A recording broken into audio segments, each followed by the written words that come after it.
Your Highness, whatever is the matter? I don't know. I just started crying for no reason. What should we do?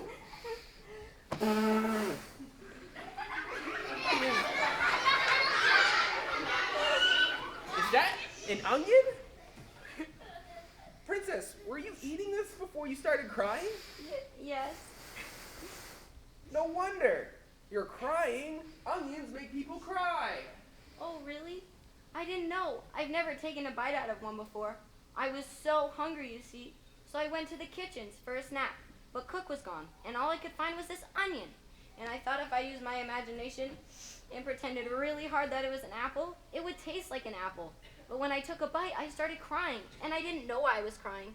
And I thought I must be sad about something, because people cry when they're sad.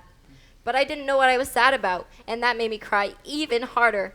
And then you came, and who are you? I'm Albert. Albert. That's a nice name. I'm Gwendolyn. Princess Gwendolyn.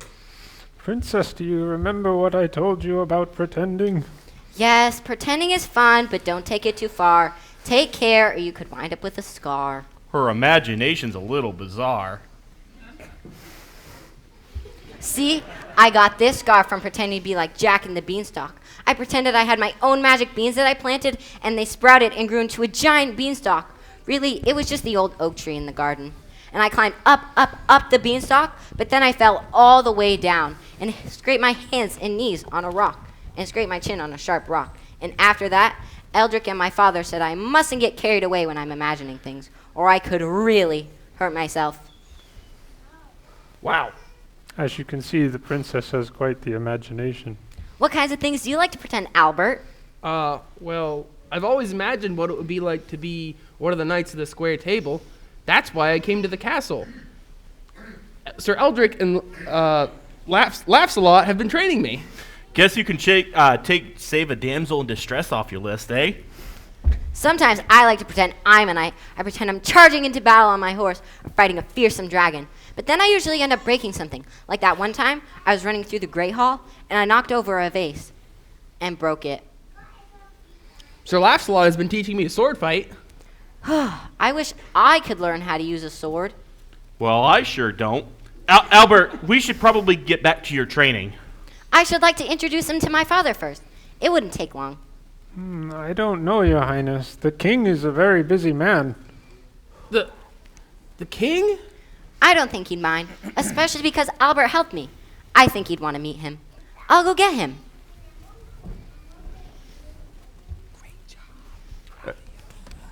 Hey, you okay over here? Are you okay? Hello? Anybody home? This is really happening? I'm going to meet the king? Now listen. You've got to make a good impression. Okay. Make sure you bow, and don't forget to call him Your Majesty. Okay. You've got to make a good first impression. Now, don't make him any more nervous than he already is. Albert, just be yourself and come meet us outside afterwards. I will.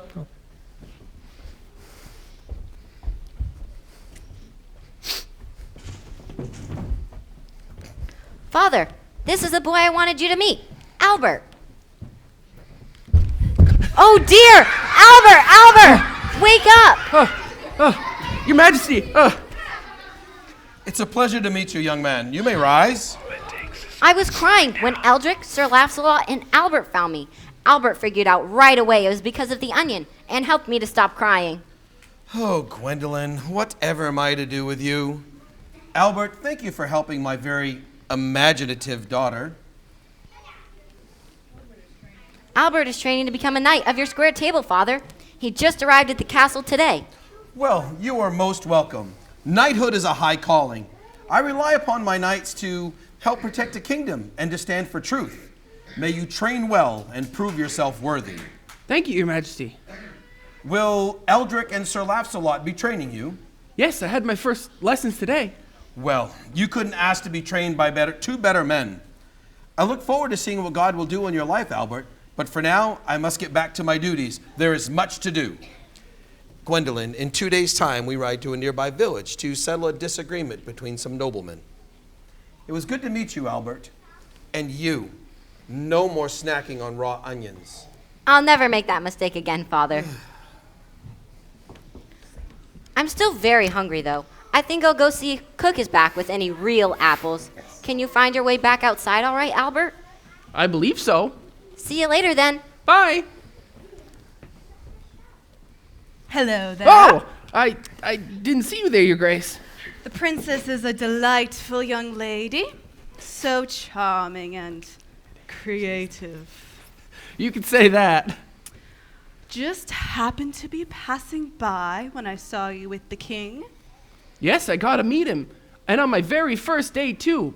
Princess Gwendolyn wanted to introduce me. How exciting. It was very thoughtful of him to take time out of his busy day to meet with you. Yes, he is very busy. It sounds like he has a long journey planned soon. Oh, did he say where he's going and when? He said he had to go settle a disagreement in a village a couple of days from now. I wonder which village. Albert, do you think you could find out for me? I don't know. Oh, that's all right. I was just wondering. Albert, I'm planning a special banquet for the king and all the nobles. I just need to know where the king is going, so I know how far away it is, so I know when he'll be back, so I know when to plan the special banquet. I can ask the princess and let you know. Oh, thank you, Albert. If you do this for me, I won't forget. Thank you, Your Grace.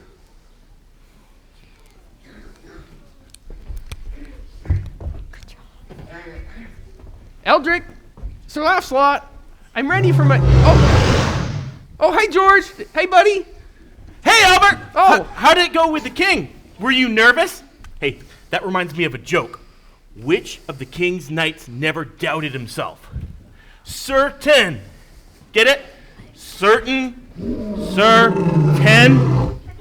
I think Albert and George have had enough of your jokes for one day. You might be right. Maybe Sir Percival could come up with some new material for me. I'll be back. Albert, I have something for you. You've dreamed your whole life of becoming a knight, but more important than becoming a knight is becoming a child of God. Now, a knight needs his armor, but God gives his children special armor to wear as well. And the first piece of that armor is the belt of truth. Here. When you wear this belt, let it be a physical reminder to you of the spiritual armor God gives to his children. The belt of truth helps us to be people who tell the truth, as God does. Stand strong, having fastened on the belt of truth with unshakable faith in God and his word. Thank you, Eldrick. I'll treasure it always. But how do I become God's child? Let's sit down. There are two kingdoms, the good kingdom and the bad. The good kingdom is God's, and the bad's is Satan's. When we're born into the bad kingdom.